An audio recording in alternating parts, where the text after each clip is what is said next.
Welcome to the Salesman Talk of episode 11. So hari ni kita nak membidaskan topik the most powerful mindset. Okay, tapi untuk episod ni dibawakan khas oleh Psycho, the best local streetwear baju yang korang boleh dapatkan dekat TikTok shop sekarang ni. Okay, kalau pada korang yang berminat, boleh klik link, boleh klik dekat beg kuning bawah. Okay, kain memang premium, semua memang cun. Ya, tak biasa menjual. Awal tak biasa jual live. Okay, so hari ni kita ada guest yang korang jarang nampak. Special guest. Very special lah for this episode. Sebab sebenarnya konten-konten yang korang perasan yang keluar dekat TST semua tu, yang viral apa benda semua tu adalah hasil karya daripada kita punya guest hari ni. Digraph oleh. Yes. Kenalkan diri anda. So nama aku Adan. So sebenarnya ni bukan kali pertama kita berjumpa.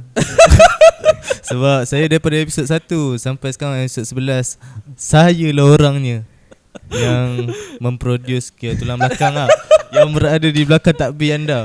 So yeah. Jadi anda pernah muncul ya di dalam konten podcast ni? Tak pernah, tapi selalu muncul di belakang takbir lah. Tapi saya ada jumpa lah video anda muncul. Jangan dibangkitkan kisah lama. Okay. So apa topik kita hari ni? So hari ni kita nak borak pasal mindset lah. Okay, kita nak borak pasal mindset. Shoki, macam ni lah kalau katakanlah seseorang yang dia dah biasa hidup dalam keadaan yang fixed mindset, tiba-tiba dia dapat dapat hidayah untuk tak boleh dapat hidayah kan, bukan semua orang nak growth kan. Okay, macam ni lah, dia dah biasa dalam fixed mindset tapi dia nak ubah hidup dia kepada seorang yang growth mindset. Macam mana Shoki? Pendapat aku kan, kesedaran ni benda yang paling mahal sebenarnya dalam hidup kan. Ada orang yang dia tak sedar sampai kesudah kan. That's why kadang-kadang aku jumpa dengan kawan-kawan aku yang mungkin pada usia muda macam sekarang kan, dia rasa pada keadaan yang dia kerja sekarang. Aku tak, okay, aku disclaimer awal tak salah bekerja, tapi ada orang yang memang passion dengan apa yang dia buat, kerja yang dia buat. Tapi ada orang kerja sebab terpaksa kan. Golongan-golongan yang kerja disebabkan terpaksa ni, pada satu momen yang dia rasa aku kena ubah, dan itulah sebenarnya turning point ataupun rezeki yang Allah jentiklah hati dia, yang sebenarnya aku nak bagi kau satu signal yang sebenarnya kau boleh ada kehidupan yang lebih baik kan? Betul. That's why bagi aku kalau katakanlah orang yang nak ada growth mindset ni, sebenarnya dia kena surrounding dengan orang-orang yang ada sama mentality dengan dia. Maksudnya mentality untuk growth. Maksudnya ubah circle dia. Ya.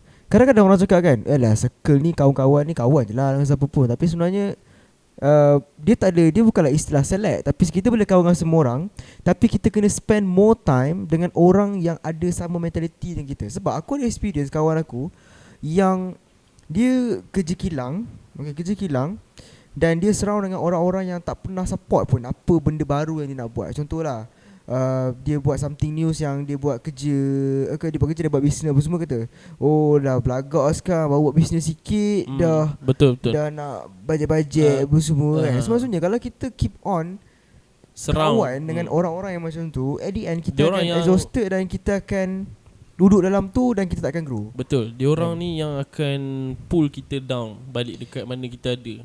Yes. Macam kita nak fly, dia orang yang akan pull kita down balik lah. Okay Adan, macam mana Adan kalau nak ubah daripada growth, daripada fix ke growth mindset, macam mana Dan? Ni based on experience aku lah. Aku rasa kalau kita nak ubah lah, sebab benda ni macam fixed mindset ni bukan kita yang minta kan. Macam mostly kita daripada environment yang orang cakap toxic lah. Boleh dikatakan toxic, judgemental kan, person kan. Orang macam tak tahu nak cakap macam mana. Kira macam diorang tak suka tengok kita ada something tau sebenarnya. Itu based on experience aku lah.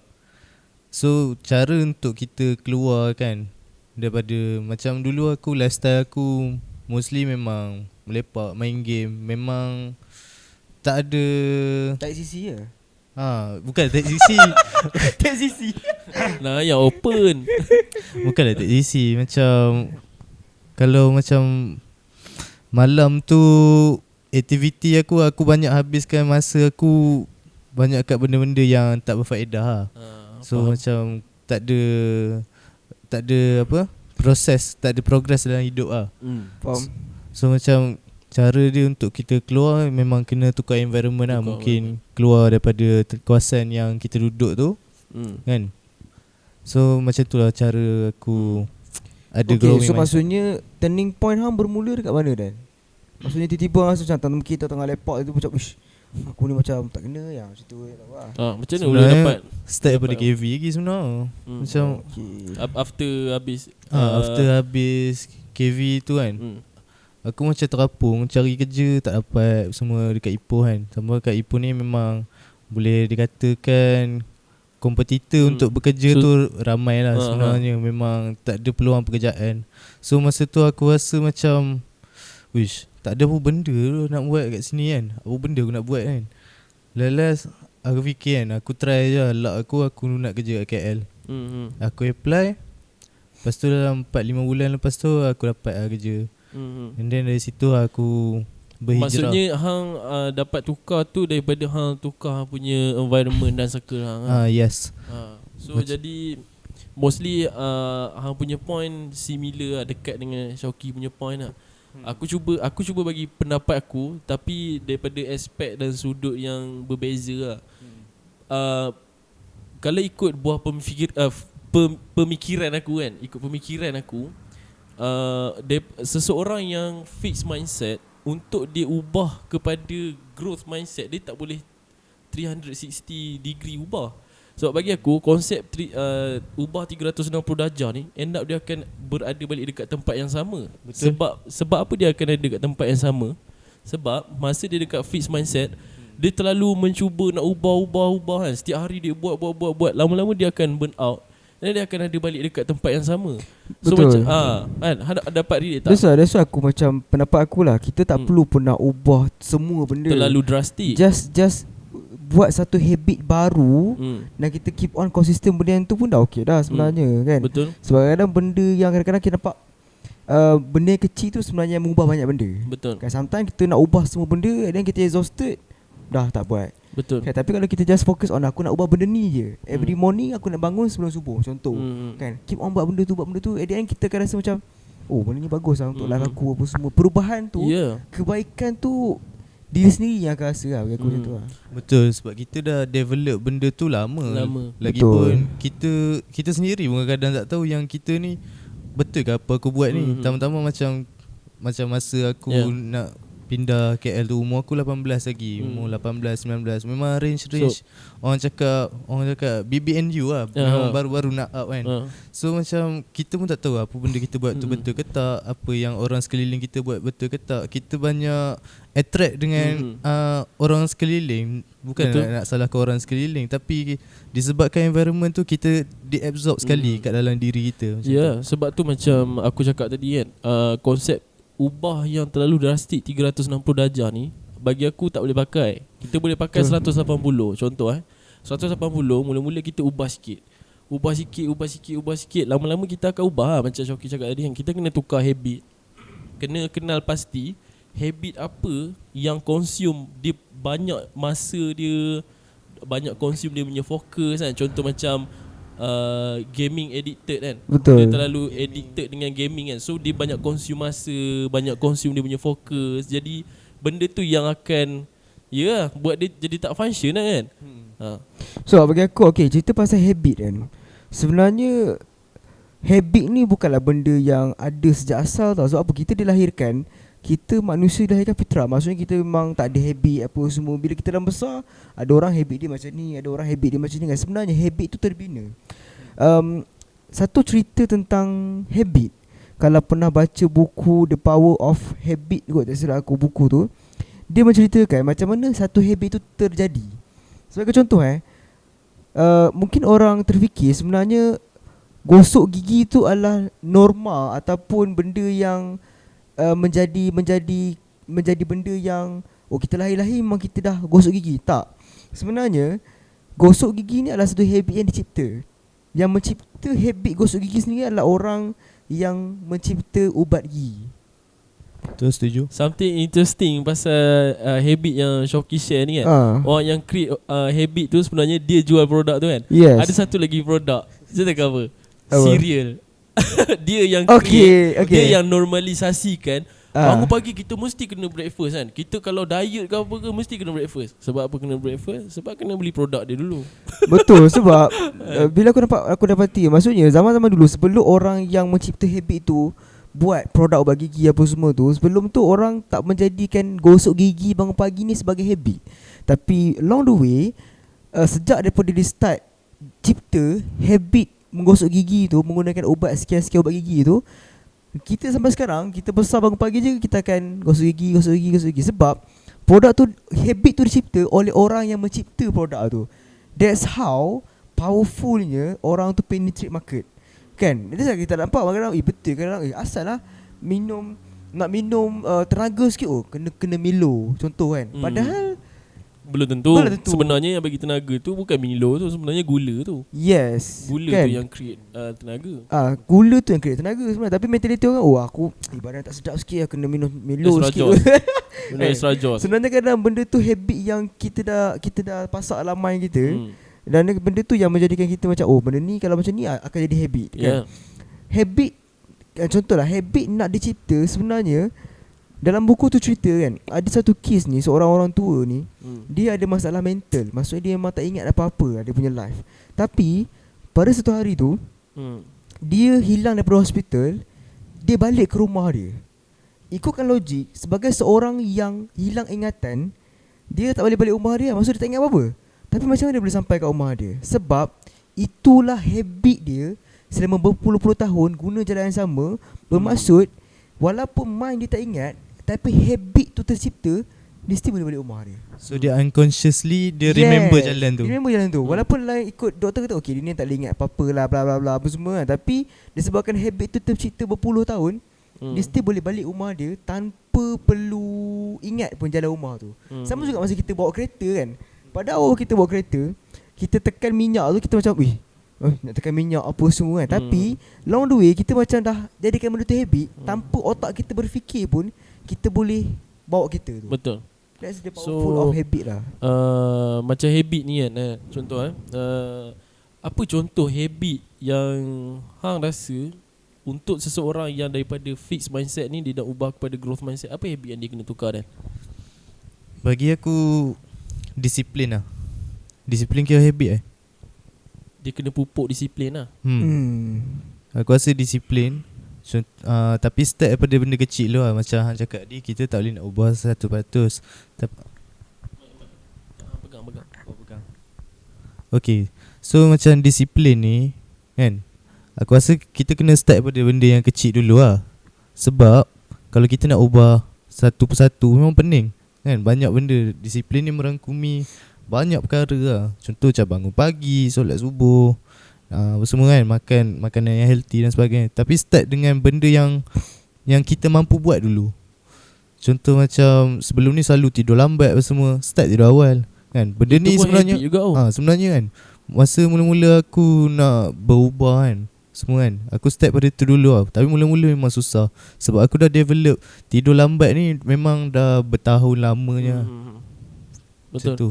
So itu yang aku cakap, macam konsep 360 tak boleh guna lah. Kita kena mungkin buat 180 at least satu benda cukup. Satu benda, aku nak ubah benda ni je cukup. Long the way benda tu akan jadi benda yang good attitude yang ada dalam diri kita. Bila kita dah eliminate satu bad habit, kita dah successful buang habit tu, kita akan tend to apa lagi habit yang aku kena buang yang buruk kan. Betul. So macam okay, balik pada topik tadi kan, growth dengan fixed mindset untuk seseorang yang ada fixed mindset, salah ke Dan?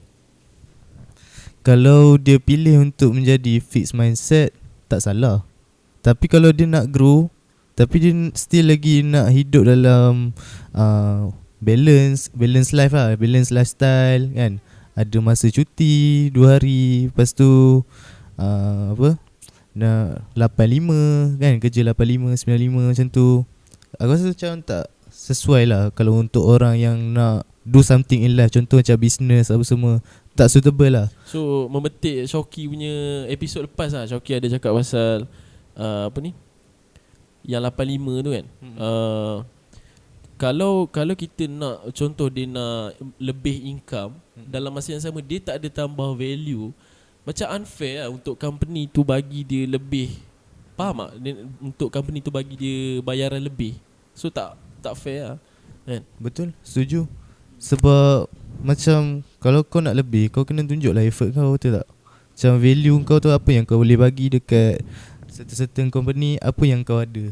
Betul lah, sebab at the end of the day, life is all about exchange of value kan. Sebab macam kau ada something kan, so orang willing untuk bayar lebih sebab kau ada something value. Tapi kalau kau pun macam hidup segan mati tak mahu, hidup asal ada kan, apa sebab orang nak bayar lebih? Betul kan. That's why macam bagi aku lah, contoh macam, so fixed mindset dengan growth mindset salah ke Shoki? jawapan aku adalah depends on masing-masing punya ni lah pendapat kan. Bagi aku, kalau kata, sebab dalam dunia ni dia tak ada dia bagi aku lah, dalam dunia ni dia tak ada satu istilah jawapan yang betul ataupun salah lah. Kan, melainkan kita pergi sekolah 1 tambah 2 tetap jawapan dia 3 kan. Kata tak, dia tak boleh lagi benda tu lah. Tapi kalau dalam live dia tak ada jawapan yang betul ke salah. Betul salah kan. Depends on kita, mana kita selesa kan. Ada orang kata, oh aku selesa hidup macam ni, tak payah tambah income apa semua, aku selesa hidup macam ni. Just go on lah kita punya life. Tapi kalau dia kata, oh aku tak boleh lah hidup macam ni apa semua, tapi dalam keadaan yang dia ada fixed mindset, susah untuk dia grow. Pendapat Dia aku, apa yang dia nak kena tally dengan apa yang dia buat, cara dia fikir. Apa yang dia nak kena tally dengan cara dia fikir. Kalau dia nak, aku nak income besar apa semua, dia tak boleh berada pada keadaan yang fixed mindset. betul Kan? Cuma bila dia dah decide kan, sama ada dia pilih fixed ataupun growth, dia jangan complain lah. Contoh kau dah pilih growth mindset, kau dah tahu lah kau memang takkan ada masa punya kan. Kau janganlah complain. Kalau fixed kan, kalau kau nak grow tapi kau tak nak buat something, jangan complain. Itu je. Macam kalau ikutkan aku punya pendapat kan, kalau dia pilih untuk berada dalam fixed mindset kan, dengan dengan ada dekat, sentiasa ada dalam comfort zone, so dia tak boleh complain sebab dia yang pilih sebenarnya kan. Macam kalau harga bayam naik ke apa, dia tak boleh complain lah. Harga beras naik ke apa, dia kena accept yang memang itulah cara kita hidup. Memang ekonomi ni dia akan always orang cakap, ekonomi yang memang akan always meruncing. Memang tak pernah ekonomi tu ekonomi tengah baik lah, tak nak beli 2 biji rumah. Pernah dengar? Sebab kalau perasan tentang ekonomi merosot, ekonomi problem semua, kalau perasan almost every year kita dengar benda yang sama. Itu yang aku cakap, tak pernah ekonomi ni baik kan. Bila pernah ekonomi baik? Sebab at the end semua benda tu dalam mind kita je sebenarnya. Adakah kita nak fix benda tu, ataupun kita rasa macam okay, nothing happen, just jalan hidup macam biasa, just follow the flow semua kan. So depend pada kita masing-masing lah. Sebab ada orang yang hidup dia makin lama makin struggle kan. Tapi ada orang yang hidup dia makin lama makin okey. Sebab kita kena faham tu benda kekayaan dia tak hilang. Kekayaan dia hanya berpindah. Betul. Aku suka quote tu kan. Sebab ada orang waktu economic crisis, kalau kita dengar satu quote sini kata apa, bila mana berlakunya krisis ekonomi akan lahirnya jutawan baru. Betul. Sebab apa? Ada industri yang waktu economic crisis collapse, tapi ada industri yang betul-betul boleh make money. So maksudnya dia tak hilang pun kekayaan tu, dia hanya berpindah. Tu je. Okay. So kalau kita tengok masa COVID kan, kita tengok bukan no offense tapi kita tengok masa COVID bukan semua orang sedih. Perasan tak? Bukan betul. Semua orang sedih. Ada orang happy kan, duduk rumah dapat duit kan. Ada orang sedih tak ni apa semua kan. Tapi masa COVID ada orang happy. Bayangkan. So maksudnya apa yang Syakir cakap tu betul lah. Ada kekayaan ni dia cuma beralih tempat kan. Sebab tu ada betul. Orang happy sebab dia masih lagi ada duit masa COVID tu kan. Bukan masa duit, tapi dia makin banyak duit waktu COVID. Dan saya tak pelik ada orang cakap, I think previous kita punya guest pun pernah cakap benda ni lah. Dia kata Syarempit kan, aku kata kalau boleh COVID sampai bila okay. Maksudnya ada orang macam, apa benda sih kau punya statement macam ni kan. Tapi ada orang memang kau kena faham apa yang dia cakap tu. Kenapa dia cakap macam tu? Betul. Sebab maksudnya mungkin dia rezekikan pada waktu tu. Bukanlah dia maksudnya dia mengambil kesempatan atas kesempitan orang lain. Tak, cumanya waktu tu memang rezeki dia lebih waktu tu kan. aku bagi satu lagi situasi Contoh, berlakunya kelemahan mata wang kita hari ini, bukan semua rakyat Malaysia sedih. Faham tak? Bukan semua. Aku bagi situasi. Siapa yang akan happy? Orang yang kerja dekat Singapura, dia dah secure the money, malam dia balik tidur kat Malaysia. Hasil dia kaya tak? Betul. Hasil dia kaya tak? Kan? So itu adalah salah satu situasi yang aku boleh gambarkan. Bila berlakunya satu-satu situasi itu, bukan semua orang akan merasai, akan experience permasalahan betul, yang sebab sama. at the end of the day, kita tak boleh letakkan diri kita dekat tempat orang lain. Contoh ada orang cakap, oh sekarang ni market teruk for semua kan. Ada kau orang nak beli kan barang-barang mahal macam ni kan. Kau je yang tak beli, kau lain beli. Betul? Betul tak? Contoh kan, waktu sekarang cakap 2-3 bulan lepas, oh ekonomi kita teruk, krisis apa semua kan. Betul ke teruk? Bulan lepas aku deliver 10 biji kata. Telur naik harga. Betul, aku tak menafikan. Betul, ada orang yang memang problem, memang teruk ekonomi dia. Tapi ada orang yang lifestyle dia enjoy. Aku tak pernah jumpa lagi sebelum daripada kita boycott apa semua ni, Starbucks kosong. Tak pernah. Keep on penuh. Kedai-kedai famous penuh. Maksudnya walau dalam keadaan yang orang cakap kita lah kemelesatan ekonomi, tapi tetap ada orang yang spend. Ya, contoh macam bila berlakunya boycott ni, company yang memang secara terang-terangan bagi sokongan dekat Israel, diorang ni akan mengalami kerugian yang sangat banyak kan sekarang ni. Tapi siapa yang akan dapat, on the positive side, siapa yang akan dapat benda ni? Local brand. Betul, macam Coffee Bean, betul. Zeus Coffee. Orang yang pergi dekat Starbucks ni akan lari dekat sini. Betul. So itu yang lagi menguatkan bila berlakunya satu situasi, bukan semua orang akan mengalami outcome yang sama. Betul, sebab pendapat aku ada kan, Muiz, bagi aku adalah bila berlakunya hikmah boycott ni adalah orang yang addicted dengan kopi, dia tetap akan cari kopi. Maksudnya dia membuka peluang. Daripada dulu memang dia tak pernah berubah langsung. Brand hijau tu dia dah start tukar. Wah, aku nak try brand biru ni lah, tengok rasa macam mana. Tiba-tiba macam lekat. okey lah. Maksudnya dia dah support local punya ekonomi. Dia dah tak spend lah dekat international punya brand. Contoh orang yang sebelum ni makan ayam goreng kan, ayam goreng yang brand colour merah kan. Tiba-tiba try lah ayam goreng Orin Muiz kan.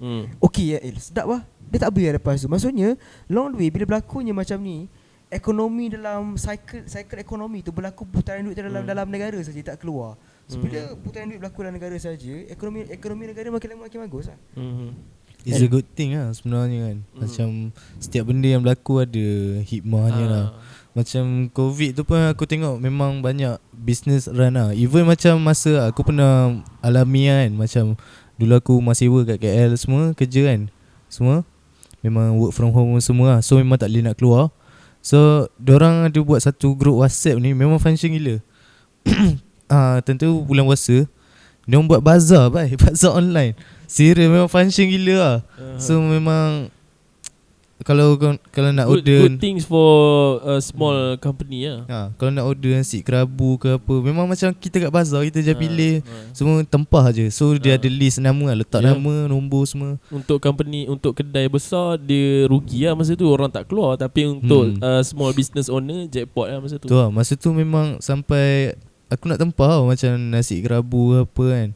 Tapi sebab dah penuh, memang pack gila lah time tu. Memang sebab semua orang nak pergi bazar time tu kan, tapi tak boleh, memang tak boleh nak keluar. So benda tu is a good thing lah. Tu aku cakap macam setiap benda ada hikmah. Betul lah. Tak, maksudnya daripada hang punya pendapat pula macam mana, Miss? Maksudnya yalah, tentang growth mindset dari segi ekonomi. Daripada segi ekonomi, untuk orang yang ada growth mindset sangat-sangat beruntung lah kan. Sebab aku percaya yang growth mindset dia akan always fikir how kan. Contoh bila berlakunya aku topik ni sebenarnya aku rasa agak sensitif, tapi no offense lah. Untuk orang yang growth, bila berlakunya, bila dia rasa ekonomi tu sedang meruncing kan, semakin susah kan, dia akan always fikir how do I survive this kan. Macam mana aku nak recover benda ni kan. So dia akan fikir jalan, dia akan jumpa jalan sebab dia nak. Betul tak Dan? Jadi untuk orang yang fix, dia cenderung untuk macam, kenapa kerajaan tak tolong aku? Kenapa dia ni tak tolong aku kenapa sekarang ni hidup makin susah? Apa kerajaan apa semua kan? So untuk orang yang ada growth mindset ni, dia akan always fikir how, macam mana dia nak overcome benda ni. Dan aku percaya dia akan overcome. Sebab aku percaya yang orang yang berjaya tu sebab dia nak je. Betul tak? Nak dia kuat. Nak dia kuat. Nak dia tu persen dia tu cukup. Macam tu lah kan. Tu je sebab yelah, sebab kalau katakanlah ada orang cakap kalau katakanlah aku growth mindset, so maksudnya aku kena business. Tak. Ada orang yang dia ada growth mindset tapi dia tak business pun, tapi dia tahu how to growth dia punya career. Maksudnya dia target tahun ni aku gaji aku sekian. So apa benda yang aku kena bagi value kepada bos aku supaya bos aku boleh increase aku punya gaji. Betul. Dalam skop kerja. Betul. Kan? Itu yang sebetulnya. Maksudnya dia ada growth mindset, bukanlah Kau buktikanlah dulu apa value yang kau boleh bawa supaya aku boleh tambah gaji kau. Betul tak? Betul. Kan? Maksudnya itu kalau somehow orang fikir growth mindset hanyalah untuk orang bisnes. Tak juga sebenarnya. Dalam career kita as yang bekerja pun boleh je, tak ada masalah. Maksudnya kau kena fikir kalau kau seorang yang bekerja, kau kena fikir aku tahun depan nak increase aku punya gaji. Apa value yang aku boleh bagi kepada syarikat supaya company naikkan aku punya gaji, bos aku suka aku. Kan, tapi kalau orang yang fixed mindset, tak apalah, kerja je lah, apa ada, boleh lah ni buat ala kadar apa semua kan. Kerja ala kadar, hidup ala kadar. Dan apa yang dia expect? Betul. Dalam life dia kan. Lagi satu, aku alhamdulillah direzekikan untuk ada mindset yang growth. Dan pengalaman aku dalam menjadi seorang yang growth mindset ni, aku memang fuck off lah. Comfort zone memang babai lah kan. So aku boleh share journey aku kan. Macam earlier this year aku beli Mercedes kan. So masa tu aku beli Mercedes tu, aku memang tak fikir macam kalau aku beli ni macam mana aku nak bayar kan, macam mana ni semua kan. So aku memang risk taker. So aku ambil je kereta tu kan. Kalau aku seorang yang fikir tapi kereta tak boleh lebih daripada 10% gaji aku kan, masa no offense lah, tapi masa orang tengah kira 10% gaji boleh beli kereta apa, aku dah beli Mercedes. Tu alhamdulillah aku dapat growth mindset tu, satu benda yang aku syukuri lah. Contoh macam korang kan, pengalaman korang ada growth mindset, cuba share. Pengalaman aku berkaitan dengan growth mindset adalah aku willing untuk spend besar untuk marketing. Maksud marketing cost lah. Ada orang macam, ada setengah orang kan, aku sorry to say lah, ada setengah orang dia berbisnes tapi dia tak willing untuk spend dalam bisnes dia. Aku macam aku tak boleh vibe dengan orang macam ni. Sebab macam kau nak something yang besar tapi kau tak willing untuk spend besar untuk apa yang kau dapat kan. Maksudnya bagi aku benda tak fair lah. Sebab semua benda ada cost kan. Contohlah dulu kau main Facebook posting free kan, okay dapat sale. Sebenarnya pada awal-awal kau dapat sale tu, dia bukanlah satu tanda yang kau boleh survive dengan cara yang sama sampai kiamat. Tambah-tambah kalau berada dalam bidang sales ni, dia kena always evolution kan dia punya method of funnel sales itu. Betul man. Contohlah kalau dulu kau nak dapatkan sale dengan cara kau posting dekat grup-grup kau dapat sale kan. Mungkin cara tu menjadi pada waktu tu. Bila kau dah make money, itu bukanlah tanda yang aku boleh survive dengan cara ni sampai tiupan sangkakala. Tak ada. Maksudnya akan ada sampai satu masa yang cara kau tu tak ada pakai lah. Dan pada waktu tu kau dah kena start invest untuk reach out more people dengan cara berbayar. Kau spend ads dan sebagainya lah. Tak ada benda yang free lah. Maksudnya kalau kau dah dapat manusia lebih ramai nampak kau punya iklan, kau kena spend duit lah. Kaedah ni sama macam aku punya journey kan. Untuk aku afford bayar kereta yang aku suka tu, somehow aku kena earn more lah. Betul tak? Betul. So macam tu lah. Kalau aku nak kereta yang bagus, aku kena sale aku kena bagus lah. Betul. So okay Dan, macam hang kan, pengalaman hang pula macam ni? Pengalaman aku lah, aku pernah berada dalam keadaan fixed mindset ni, di mana aku blame semua orang masa aku ada masalah financial. Contoh macam macam aku cakap tadi lah. Contoh macam masa tu gaji aku sikit, aku memang ada satu kerja je. Lepas tu mulalah aku blame kerajaan, aku blame orang sekeliling. Tapi benda tu boleh senang. Benda tu nak blame memang senang.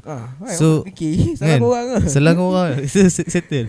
Tapi sebab masa tu aku tak dapat figure out apa yang sebenarnya aku kena buat kan. So macam sekarang ni aku baru sedar yang sebenarnya masalah tu sebenarnya datang daripada diri kita sendiri. So sebenarnya kita kena cari solution, bukan kita nak blame others Kan apa semua. Betul. Sebab nak menyalahkan orang memang senang. Memang senang. Tapi dengan menyalahkan orang tak masukkan duit dalam poket kita. So bagi aku benda yang terbesar growth mindset buat aku ni self improvement lah. Daripada segi habits kan. Lepas tu macam mana aku appreciate diri sendiri. Appreciate nak cari apa, nak cari cash flow apa semua, nak build cash flow kan. Paling penting nak selesaikan masalah. Sebab setiap benda dalam dunia ni kita memang akan deal dengan masalah. Memang masalah tak akan pernah berhentinya. Bila je masalah nak berhenti, hari ni rehat. Tak ada. Memang hang kena come up dengan solution lah. Masalah tu memang tak diduga. Memang setiap hari akan ada obstacle kan. Akan ada halangan yang akan buatkan hang tak boleh nak deal lah. Betul. Macam tu lah. Tapi ada kalau untuk orang yang ada growth mindset, dia always pandang masalah ada peluang untuk dia. Opportunity. Sebab orang yang ada growth mindset, dia always nampak satu masalah tu macam mana sekalipun itu adalah peluang untuk dia. Kalau orang yang hanya fixed mindset, dia hanya pandang masalah itu sebagai masalah yang akan membebankan dia. Sebab tu dia tend to salahkan orang. Kalau orang tu adalah orang yang growth mindset, oh ini ada peluang untuk aku ni. Kan maksudnya aku boleh buat something yang powerful dekat sini kan. Tapi kalau orang yang ada fixed mindset, bullshit lah, semua salah kerajaan. Kerajaan tak nak tolong apa semua kan. Sebab bagi aku lah, sorry to say lah, bagi aku tukarlah kerajaan macam mana sekalipun, tak boleh ubah kita jadi kaya. Sebab tugas untuk jadi kaya adalah diri kita sendiri. Bukan tanggung. Okay, quotes je, ambil quotes ni. Tanggungjawab untuk jadi kaya adalah tanggungjawab diri sendiri. Bukan tanggungjawab kerajaan, bukan tanggungjawab bos. Aku banyak consume Azri Walter punya content. Salah satu benda yang aku ambil baru-baru ni aku dapat daripada dia adalah kejayaan seseorang tu tak kena mengena pun dengan apa ni orang cakap susah payah orang lain. Faham tak? So siapa-siapa yang berjaya, memang dia berjaya atas kaki dia sendiri ya. Betul. Sebab yang bawa kita naik atas sebenarnya kita je. Kita punya effort tu sebenarnya. Kita tak boleh nak harapkan orang suap. Yang suap tak boleh. Macam tu kan. Jadi bila ada contoh untuk seseorang yang ada fixed mindset, dia cenderung untuk ada satu bad mindset yang kita panggil dia victim mindset. Kan? Victim, bila subsidi. Kan? So macam mana pendapat Shoki?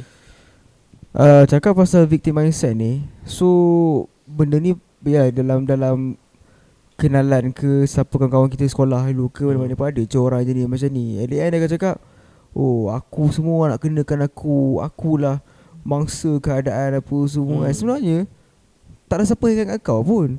Kau yang rasa macam kau ni pembangsa kan. Padahal tak siapa yang ingat kau pun. Maksudnya tak ada siapa pun nak kenakan kau, tak ada siapa pun nak ini spotlight nak effect ambil lah kesempatan sebenarnya. kat kau, tak ada. Sebenarnya mentality kita yang rasa macam tu. Orang yang ada victim mindset ni, dia susah nak grow dalam dia punya kehidupan. Sebab dia always rasa, oh macam ni kawan orang ambil kesempatan aku, oh macam ni tak kena, macam ni tak kena. Last sekali tak buat apa-apa. Nothing. Last kali dia tak ada improvement langsung. Itu lah. Betul. Aku pernah ada macam rasa macam tu masa aku back 4 years ago macam tu kan. Aku rasa macam kenapa dia orang campak banyak-banyak kerja kat aku kan. Kenapa tak ada orang willing nak kan. Aku memang dia orang henyak aku kau-kau kan. Aku macam weh, aku dah tak boleh ni apa semua kan. Diorang memang saja nak kena aku lah. Itu mindset aku back then lah masa tu lah. Tapi sekarang pun aku sedar kan, bila 4 tahun sekarang ni kan, bila waktu sekarang ni aku sedar yang aku ada banyak skill. Sebenarnya diorang tengah develop aku sebenarnya. Company tu kan ada sebab sebenarnya, ada hikmah sebenarnya di sebalik tu kan. Betul. Tapi aku baru-baru ni aku discover satu masalah daripada growth mindset lah. Jadi aku saja nak share kan. Bila ada growth mindset ni, bukan lupa diri tau, tapi aku dah tak boleh mingle around dengan orang yang aku rasa dia tak bawa value dengan aku tau. So bila aku contoh kan, bila aku tak suka dengan dia ni kan, aku tend to untuk macam aku dah tak dengan dia lah. Faham tak? So aku dah takkan mingle dengan dia. Bila aku dah terlalu cut off too much people dalam select hidup aku. Select So kita memang kena select tu. So bila aku banyak cut off orang kan, aku jadi macam tak ada siapa-siapa tau. Faham tak? So itu masalah yang aku lalui lah masa bulan ni lah. Sebenarnya aku discover benda tu macam aku dah dekat too much people lah ni kan. Dia jadi awkward interaction lah macam tu. Awkward interaction, and then aku tak boleh nak lepak kan. Itu masalah lah. So aku harap aku dapat discover lah benda ni. So Adan, Acu Hansyah ada tak masalah yang hang dapat daripada growth mindset ni? Masalah daripada growth mindset kan, aku tak sure, tapi aku sangat value time aku lah. Kadang-kadang macam contoh lah, macam aku tahu aku tak makan lagi kan, aku tengah buat kerja. Macam tak apa lah, nanti lah. Aku delay gila babi lah. Aku memang delay kan, sampai aku macam lembik kan. Satu hari aku lembik, aku memang tak boleh jadi So itu antara kesan growth mindset aku rasa kan. So value masa macam sebab aku value masa, aku memang value masa editing semua kan. Sebab aku memang videographer, video editor. So memang kalau aku nak buat kerja tu, aku memang kena fokus all the time. Aku tak boleh ada distraction langsung. Macam tu lah. Okay. Soki? Kalau aku pula, aku punya masalah growth mindset, sometimes kita punya mindset tu ataupun kita punya dreams tu, dia satu dreams yang terlalu besar dan dia tak boleh capai. Bukan tak capai lah, maksudnya kalau kita cerita ke orang pun macam apa benda. Dia boleh capai, tapi maksudnya dia bukan satu achievement yang kita boleh capai dalam masa yang sekian. Contoh maksudnya aku macam aku nak capai benda ni benda tu boleh capai. Dia nothing impossible in life. Cumanya dia tak match dengan masa, match dengan capability kita. Faham tak? Sometimes dia kadang-kadang aku macam exhausted, macam impian aku terlalu besar, tapi kemampuan aku nak capai ke situ tu macam tak berapa. Aku dapat relate. Ngam sikit. Faham kan? Bukanlah maksudnya impian kita besar, tapi kemampuan nak capai ke situ tu macam jadi yang kita rasa macam aku ni tak buat the best ke aku tak ni ke. Itu problem aku. Aku pun ada problem yang menarik ke episod kali ni. Kita sharekan masalah sebagai seorang yang growth mindset. Relatable juga Joki. Macam aku banyak benda juga aku try semua kan. So macam aku ada banyak progress lah buat semua kan. Tapi at the time satu masa kan, aku fikir kan, banyak benda ni aku dah buat. Tapi so, tak aku risau aku tak boleh handle macam tu. Macam aku pula berada dalam kalangan growth mindset ni, satu masalah yang aku dapati, aku terlalu self judgemental lah. Aku judge diri aku sangat, yang macam sampai satu tahap tu macam aku ingat kadang-kadang macam aku terlalu nak salahkan diri aku lah. Faham maksud aku? Faham. So macam padahal benda tu sebenarnya bila kita dengan diri kita ni nak ubah sesuatu benda kan, kita tak boleh terlalu cepat nak contoh kita nak ubah habit kan. Kita nak ubah habit kita kan. Kita tak boleh terlalu cepat untuk judge diri kita, sebab habit yang kita nak ubah tu kita dah develop bertahun-tahun lamanya dah kan. So bila kita datang satu masa kita nak ubah, kita tak boleh settle dalam masa satu hari. Faham maksud aku? Betul-betul faham. Even macam boycott ni pun kan, sekarang tengah boycott kan, dah tiap-tiap hari minum Milo, tiba-tiba tukar Vico, tak kena. Tak kena. Contoh lah. So dia macam tu lah, antara contohnya lah kan. Ya macam tu lah. So apa antara perkara self development yang anda experience tahun ni? Bagi aku, benda paling penting aku rasa, benda yang paling aku rasa aku value lah, waktu pagi tu. Sebab dulu aku bangun-bangun dah memang terik lah tengah hari. Kadang-kadang petang. Mana hidup tak sugul. Ya lah masa tu kan. Kadang-kadang ada sampai nak dekat senja bangun. Pernah tu. Apa buat? Main game lah koma. Sampai maghrib bangun tu bagi aku loser tu kan. Macam masa tu dah terlalu banyak kita bazir kan. Orang lain dah conquer the world kan. Kita maghrib baru nak bangun. Aku tak malu nak kata kan, dulu aku memang loser lah. Sebab masa tu aku ada dalam mindset yang very fix lah, very fix. Lepas tu even macam environment aku pun mostly memang diorang suka nak have fun lagi. Macam alah, muda lagi kan, enjoy lah lu kan, enjoy the life apa semua kan. Tapi lepas tu aku ada lah, terdetik lah hati aku kan, macam aku dah pernah ada dalam circle yang grow tau. Circle yang memang nak something dalam life. Kenapa tiba-tiba aku macam ni? Kenapa tiba-tiba aku main game semua? Kenapa aku macam tak peduli apa yang aku buat kan? Patah balik ke masa sebelum aku patah balik ke masa yang aku tak nak ingat. Aku tak nak lah pun sebenarnya. Tapi disebabkan environment tu Aku cakap berbalik kepada environment lah sebenarnya.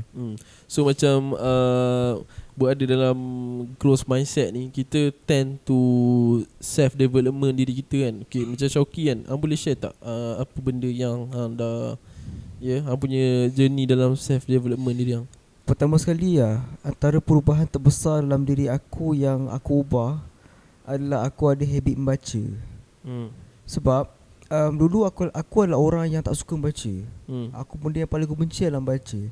Tapi pada satu momen dulu aku pernah masuk insurance punya industri, takaful punya industri. Leader aku adalah orang yang bagi aku sangat-sangat memberi inspirasi pada aku. Dia memang aku idola gila. Sampai sekarang aku idolakan dia kan. Pertama sekali apa dia kata, kau nak berjaya tak ada pilihan, kau kena baca buku. Dia keep on cakap benda tu banyak kali kat aku. Dia kata kan, ni buku, 3 buku ni kau habiskan. Sebelum kau buat sale, kau habiskan 3 buku ni. Itulah buku pertama yang aku baca sampai habis. Buku sales, closing sale. Aku ingat buku tu kali hijau. Buku tu lah buku pertama yang aku baca sampai habis. Maksudnya aku fikir, betul lah nak berjaya ni memang no banyak choice baca. Kita kena baca. Sebab bila mana kita ada habit membaca, kita always one step ahead daripada orang lain. Contoh, kau tak suka baca, tapi aku suka baca. Maksudnya knowledge dalam buku tu yang orang lain tak cerita kat luar, tak ada seminar ke apa semua tapi aku tahu dulu. Tapi sebenarnya seminar tu pun dia ambil daripada buku. Yes, cuma dia seminar kan baca je. Sebab aku pernah baca satu buku yang aku pernah join kelas seorang Sifu ni kan. Dia ajar kelas jadi ejen apa semua kan. Kelas untuk ejen apa semua kan. Aku follow kelas tu. Dan aku beli buku dia. Yang dia cerita nanti dalam kelas ni saya akan ajar macam ni kan. Sebenarnya dia jual kelas tu tak silap aku dalam 2,000 lebih dia punya price. Aku dapat buku tu free. Dalam tu lengkap apa dia cerita dalam kelas tu. Cuma kau tak rajin baca je. Itu yang aku cakap tadi, sebenarnya isi isi dalam seminar tu dalam buku tu kan. Cuma dia seminarkan je. Sebab bila mana aku banyak baca, banyak gila perubahan life aku Maksudnya kita jadi orang yang knowledgeable, ada ilmu. Kita sembang bukan sembang kosong sembang yang berfakta. Betul. Dan banyak konten-konten dalam buku yang improve aku punya life. Contoh financial. Antara buku favourite aku adalah Rich Dad Poor Dad, powerful books yang aku baca. Yang kedua adalah The Richest Man in the Babylon. Yang ketiga latest one tentang Hamka punya buku semua. Benda-benda tu buku aku almost jadikan membaca habit aku. Every month mesti keluar satu buku. Maksudnya every month mesti baca satu buku baru. Kalau tengok macam aku pun membaca juga. Tapi 10 tahun lepas dalam buku nilam. Tapi cerita pasal nilam kan. Aku dulu fikir orang yang dapat nilam kan, macam mana boleh dapat nilam kan? Macam boleh baca buku kan macam. Sebenarnya dia tulis je. Nilam. Nilam baca buku kan. Tak, dia tulis je. Baca tak baca nombor 2. Tulis tu nombor 1. Betul juga. Ni bukan tanya konten dalam apa benda dalam tu kan. Ya, kadang-kadang pusing belakang ada sinopsis, tulis tu je. Sekarang budak-budak sekarang ada lagi aku nilam. Tak ada lah. Tak ada dah. Dulu sampai tampal 3 buku nilam lagi tampal, lagi nampak berjaya kat sekolah.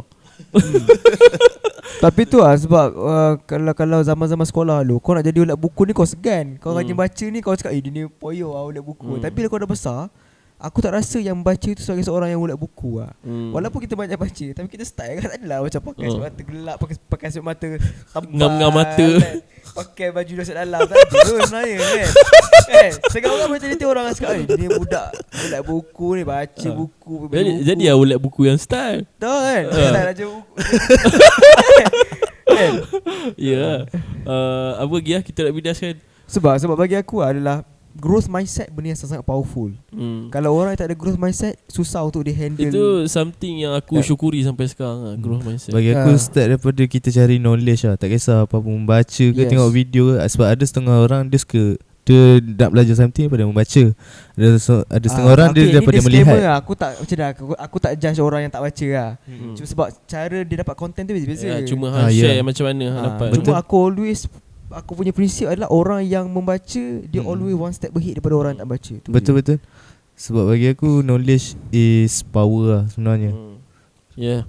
Macam okay, so kita cuba borak pasal jangan lepak lu. Ha? Belum lagi belum dah. lagi. Lambat ini. Baru start. Ini baru muka sat 2 ni. Okay, aku nak borak pasal comfort zone. Aku dah share dah tadi comfort zone aku tadi tu kan. Pasal aku punya journey berkenaan dengan comfort zone kan. Nantak orang cakap aku belagak apa kan. Nak buat macam mana memang journey aku. Yeah. Bukan aku porel kan. Okay, so macam mana Dan? Hang punya journey. Bukan, hang punya comfort zone. Comfort zone. For now, apa benda yang hang dah tinggalkan? oh benda yang aku dah tinggal. Ya, hang meninggalkan comfort zone hang. Bagi aku kawan-kawan lah. Of course, kalau kita tengok orang yang growth ni kan, mostly kawan-kawan dia orang akan tinggal. Circle lah. Bukanlah tinggal maksudnya tak kawan langsung kan. Buat mulut huruf M tak nak kawan kan. Tak ada lah. Tak adalah macam tu kan. Maksudnya macam maksudnya aku rasa ni je lah episod jadi main-main. Macam mana Dan? okay, macam environment. Dia berbalik pada environment tadi lah. Kita tinggalkan mana yang kita tinggal dulu kan. Sebab ya macam mostly kita tengok orang yang dekat area kita tinggal ni, diorang sama tau. Diorang sama daripada dulu macam. So macam untuk kita buka kepala otak kita kena keluar sebenarnya. Kita kena berhijrah sebenarnya. Selain daripada kawan-kawan? Selain daripada kawan-kawan, comfort zone kan. Apa yang anda tinggalkan? Of course bilik RGB Sugul. Oh ya Oh share sikit. Oh dulu aku ni jenis, walaupun aku dulu fit mindset, tapi aku jenis rajin mengemas sebenarnya. Bilik aku memang set up lawa, memang bagi selesa punya. Memang duduk tak keluar rumah terus. Oh macam tu lah. So anda tinggalkan. Aku dah tinggalkan benda tu lah. Memang masa paling teruk aku rasa masa PKP tu lah. Memang aku tak keluar rumah. So dah lah memang tak boleh keluar. Lepas tu bilik pun tak keluar. Memang mendap lah. Memang mendap lah masa tu. Memang seorang rakyat yang mentaati lah. Masa tu aku rasa barai lah. Even aku macam jumpa orang kan, social interaction aku dengan orang dia jadi pelik, jadi low semua. Sebenarnya itu lah bahaya sebenarnya. Fix mindset. Comfort zone Syauqi. Comfort zone aku yang aku dah keluar sekarang adalah aku dah start berani tonjolkan diri dekat video lah. Sebab aku adalah orang yang tak suka ke depan dulu. Oh, so macam konten yang hang jual rumah tu, itu je lah yang hang keluar. Yang macam kalau buat story apa, jarang. Maksudnya kalau perasan dulu kan, waktu aku running business makanan apa semua, muka ke depan aku adalah member aku. Jarang muka aku ke depan. Sebab aku rasa macam tak ada confident apa semua kan. Tapi pada momen yang aku rasa macam aku kena berubah, I need to change. Maksud kena berubah sebab kita pada keadaan yang kita selesa malu apa semua tak nak ke depan, kau takkan boleh kembang jauh lah. Aku fikir pada momen yang aku rasa macam personal branding adalah benda yang penting untuk aku ada. Sebab kalau aku tak ada personal branding, aku susah dapat duit. So pada momen tu aku fikir balik macam kena ada personal branding yang bagus lah. Macam tu lah. Kalau macam aku berjaya nak share balik ke? Aku dah share tadi. Share lain pula. Benda lain pula. Comfort zone aku yang aku berjaya tinggalkan adalah aku punya circle yang pada aku dia gagal memberi kesan yang baik lah. So faham. So aku berjaya tinggalkan circle tu. Dan tapi macam Adan cakap bukan kita tinggal tu terus tak kawan kan. Tapi sometimes kita halu juga kan. So cuma kita dah tak mingle around. Dah ada boundaries lah. Macam untuk aku keluar lepak sampai malam dengan orang mungkin tak lah. Sebab apa kita value time kita. Sebab sebenarnya time is the currency lah sebenarnya. Bagi aku macam berkenaan dengan masa pun semenjak aku ada growth mindset, aku seorang yang value dengan aku punya masa. Pernah satu masa tu aku nak buat satu delivery kat Kuantan. Aku terlalu value dengan aku punya masa tu sampai aku kira kan, okay, berapa aku dapat kalau aku deliver ni, berapa aku dapat dan berapa banyak jam yang diambil daripada aku. Sebab aku dah kalah dah. Kalau dia ambil masa daripada aku dah tak hidup hari tu, faham tak? Betul. Ada orang yang ambil masa aku, kan? Macam okay, Shoki, cuba share berkenaan dengan time valuation. Kalau cakap pasal time valuation, aku adalah orang yang aku tahu apa yang aku nak fokus. So dekat mana yang aku betul-betul nak push, dekat mana yang aku rasa benda ni orang yang boleh buat. Maksudnya adalah kalau katakanlah kalau diberi pilihan lah, contoh kalau diberi pilihan aku untuk fokus on jawab leads, layan customer, dengan kau suruh aku pergi inspection, jumpa dengan owner rumah, baru nak dapatkan listing, aku lebih prefer tinggalkan benda tu. Lepas tu aku layan aku punya list, benda yang akan jadi sales, daripada aku layan nak pergi nak jumpa orang ni, nak sembang dengan owner semua tu. Betul, bagi aku ada setengah orang macam kau kena ni lah, mana boleh tak layan customer kan. Bagi aku kan, aku banyak kes-kes aku apa tau, aku jenis orang yang tak suka fokus banyak benda lah. Maksudnya aku bukan orang yang boleh fokus banyak benda. Yang tu je aku nak fokus. Sama. Sebab aku kalau katakan dalam property punya industri, aku adalah orang yang suka main projek, tak suka main subsale. Aku punya mazhab ni beza sikit dengan orang yang otak-otak yang suka main subsale kan. Aku suka main projek. Betul, sebab aku bayangkan kalau katakanlah aku valuekan time aku tu, aku nilaikan masa aku tu macam ni tau. Contoh kalau katakanlah kau nak dapatkan commission RM4,000 kan, kalau sub-sales kau mungkin kena jumpa dengan owner, dapat lantikan owner, kena tiba-tiba owner cakap boleh tak tolong kemas, kena kemas rumah apa lagi, semata-mata dapatkan RM4,000 punya commission. Better aku cari projek-projek yang dapat commission yang sama, kerja aku iklan je. Betul. Iklan dan jawab customer. Maksudnya aku dah tak buang masa aku pergi inspection, aku dah tak buang masa aku jumpa dengan owner, aku dah tak buang masa aku nak deal dengan owner ngongek-ngongek, tak buang masa aku nak kemas rumah apa semua. Betul. Jadi tapi ni semua dapat lepas observe kan. Aku observe. Maksudnya aku fikir balik macam aku waste time buat benda ni. Betul. Tapi somehow orang akan cakap aku ni macam select poyo budak ni apa semua. Tapi itu pilihan aku lah. Sebab masing-masing pilihan masing-masing. Ada setengah sikit, ada setengah pula property agent yang sorry to say kuno sikit. Kau kena pandai semua benda. Kau pandai ni, kau kena pandai ni. Bagi aku lah, simple way dah faham, property agent adalah salesman. Betul. Simple. Kau nak faham semua benda pun, kau bukan nak jadi pegawai JPH, Jabatan Penilaian ke apa. Tadi kau nak buat sale je kan. Kau nak pandai sangat pun. Masa aku share aku punya journey sebagai salesman dulu kan, masa awal-awal aku jadi salesman dulu, aku di-train untuk sign agreement kan, Shoki kan, dengan bank kan. Aku di-train untuk pick up customer tu, bawa pergi bank untuk dia sign agreement kan. Tapi bila aku observe yang sebenarnya dia dah consume aku punya masa kan. So instead of aku bagi masa ni dekat dia, baik aku cari leads, ataupun kalau aku nak betul-betul nak spend masa tu, aku buat something yang berbaloi lah. Kalau aku tak nak spend, aku nak bazirkan masa kan, aku bazir kalau buat benda yang aku suka kan. Betul. So benda ni aku dapat lepas aku observe berkenaan dengan time valuation lah. Cakap pasal valuation lagi tentang how as a salesman aku dapatkan leads lah. Ada orang dapatkan leads dengan cara dapatkan leads ni motif sama, dapatkan leads. Tapi ada orang cara dia adalah buka booth tengah-tengah panas apa semua, layan apa semua kan, dapatlah 2-3 leads. Ada orang pula tekan ads, buat content, dapat leads. Nampak tak? Walaupun motif kita sama, tapi tak semua orang pilih jalan yang sama untuk dapatkan benda yang dia nak. Ada orang terpaksa pilih cara yang susah untuk dapat apa yang dia nak. Ada orang pilih cara yang paling smart untuk dapatkan apa yang dia nak. So maksudnya depends pada masing-masing punya cara fikir lah. Okay Dan, hang bukan seorang salesman. So daripada sudut pandang seorang yang bekerja sendiri, cuba hang sharekan berkenaan dengan time valuation dalam aspek pekerjaan hang. Self-employed ni sebenarnya sangat keras lah bagi aku lah. Sebab hang kena pandai manage time hang betul-betul. Sebab bila hang tak bekerja tu, tak adalah income lah. Tapi aku tahu income hang banyak. Alhamdulillah lah. Aku syukur lah rezeki Allah bagi, Alhamdulillah. Tapi itulah the dark side of the self-employment ni. Bila hang tak ada, kerja tak jalan lah. Itu je. Kan macam tu kan. Cuma orang tak nampak hang style lah. Hang tak ada payslip, tak boleh tembak loan. Mampus payslip.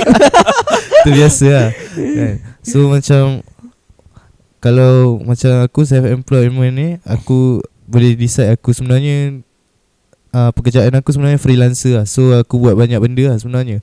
So untuk aku dapatkan income sebanyak yang aku nak kan, sebanyak yang aku set, aku kena buat kerja ni. Lepas tu aku akan buat macam schedule lah.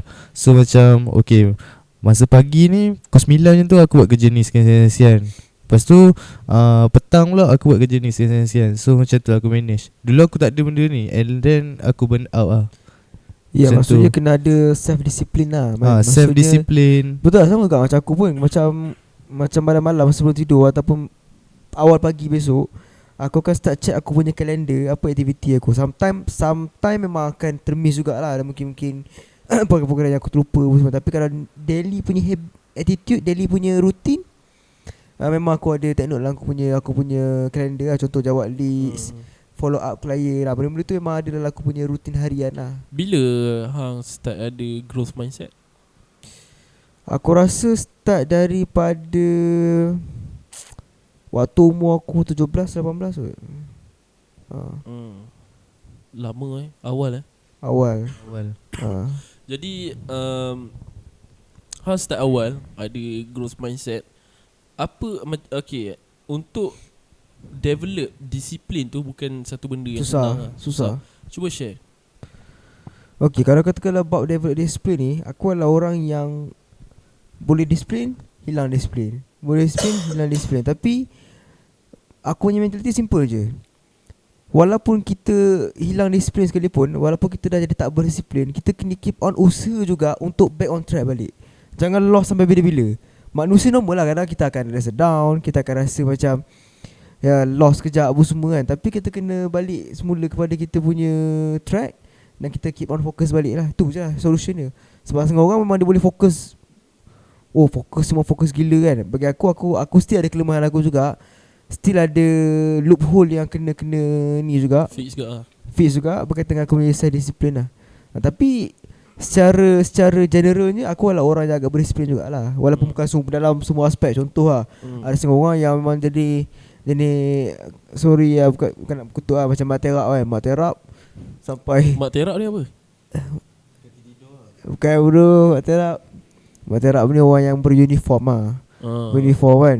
Ada setengah orang beruniform, dia punya disiplin tu sampai ketua, pakai baju seluar take-in, rambut flat top. Betul lah kan. Disiplin level tahap macam tu. Tapi bukanlah macam tu. Tak adalah disiplin tapi style lah. Ini disiplin membangunkan hidup. Semua disiplin sampai ketua. Jadi macam baju take-in, semua rambut flat top. Bila kadang-kadang kita tengok dia jalan, tiba-tiba dia angkat tangan ni. Dia punya disiplin kat sekolah tu bawa-bawa, padahal disiplin kat sekolah lain. Angkat turun. Macam tu lah. lah. Macam dia tu. Okay, aku berkenaan dengan disiplin kan, aku agak terumbang-ambing sebenarnya berkenaan dengan disiplin ni kan. Tapi aku still work on that lah. Macam aku still cuba perbaiki lah. Sebab nombor satu, kalau kita nak fix sesuatu tu, kita kena acknowledge dulu kan. Betul. Sebab kita kena start change kita punya habit. Okay, ada orang tanya kan, macam mana habit tercipta? Okay, contoh macam habit kan, macam mana habit tercipta? 3 benda je: isyarat, rutin, rewards. 3 benda ni. Maksudnya adalah, macam mana habit tu boleh ada, dia start daripada isyarat mula-mula. Apa dia punya signal yang kita akan start buat habit tu? Contoh, bila kita lapar, kita akan start cari something yang gula-gula. Contoh, kita nak cut weight, tapi kita susah nak cut weight. Sebab apa tahu? Mentaliti kita adalah, kita start lapar, kita akan cari jajan. Nampak? Maksudnya kita nampak tak? Signal dia, aku start lapar je, aku akan start jajan. Itu signal dia. Habit tu bermula. So, kena ubah benda tu. Bila habit tu datang, bila signal tu datang, kita kena cari rutin lain. Contoh, kalau aku start signal lapar je, aku kena jumpa kawan sembang. Contoh macam tu lah kan. So kena start ubah. So apa dia punya reward dia? Bila aku sembang kawan aku punya lapar tu hilang. Tu reward dia lah. Maksudnya kita kena ubah signal tu, dia punya rutin, dan reward dia apa. Macam tu. Betul. Bagi aku habit yang aku berjaya ubah, salah satunya aku beritahu lah, aku tidur lambat. Sekarang alhamdulillah aku tidur awal, lepas tu bangun awal pagi subuh. Sebelum Tapi bagi subuh tapi bagi aku benda yang paling terbesar, aku solat 5 waktu lah sekarang. Mantap style. dah. Ini Dulu- memang style. Leon Memang- namun jinak Memang dulu aku boleh cakap tercaples gila lah. Okay, berkenaan dengan solat kan, apa yang hang dapati dapat ubah diri hang? Bagi aku lebih tenang dan lagi wise lah. Style. Okay, Sebab- Shoki? Memang style. Aku bangun lah. Tidur lambat. Sekejap. Start bila hang jaga solat? Aku Tegak. start umur aku 13. Weh, awal. Awal. Patutlah hang jenis kawat punya orang. Kita macam tu Lepas tu Tapi kalau bab solat ni aku memang start 13 aku jaga dah. Cumanya disiplin solat dari segi Punctual. Subuh. Subuh memang biasa memang keras lah. Tapi aku dapat detect punca aku lewat subuh adalah aku dah start belajar bahasa habit tu. Habit manusia kan depends on isyarat, rutin, lepas tu reward apa semua kan. So aku dapati punca aku lewat subuh adalah aku tidur lewat. So solution adalah aku kena tidur awal. Sebelum pukul 12 aku kena tidur, ataupun 12.30 macam tu aku dah kena tidur lah. Dan habit aku pula sekarang, phone aku tak letak sebelah kepala aku. Aku akan charge letak dekat meja. Luar. Sebab bila mana katakanlah aku letak phone tu sebelah telinga aku, sebelah kepala aku, bila dia bunyi alarm, aku pop tidur. So kalau katakanlah aku letak jauh, aku kena paksa diri aku. Aku boleh try lah, sebab aku alami masalah ni kan, aku kena paksa diri aku bangun untuk tekan alarm apa semua tu kan. So benda-benda tu dah aku try praktik kan lah. Faham. Ya, Macam- dia berbalik macam Shoki cakap tadi. Habit lah. Sebab kita pernah dulu macam tu kan, macam tekan semua. So bila kita nak ubah tu jadi susah. Macam alah tekan je lah. Tekan lah. kan. So cara dia bila ni kita letak dia jauh sikit. Share sikit apps yang tu dan. Oh, ada satu apps ni dekat Play Store dengan App Store ada kan, iOS, Android ada. Alami, ALARMY, Alami kan. Okay, dia alarm clock, tapi dia jenis ranjornya alarm. Contoh, hang nak off ni, hang nak snooze alarm kan, dia suruh shake 100 kali. Aku kalau nak bangun aku kena shake lah sampai aku terjaga tu. Lepas tu okay, bangun subuh. Tapi dia punya task tu sama ke every single day? Boleh tukar.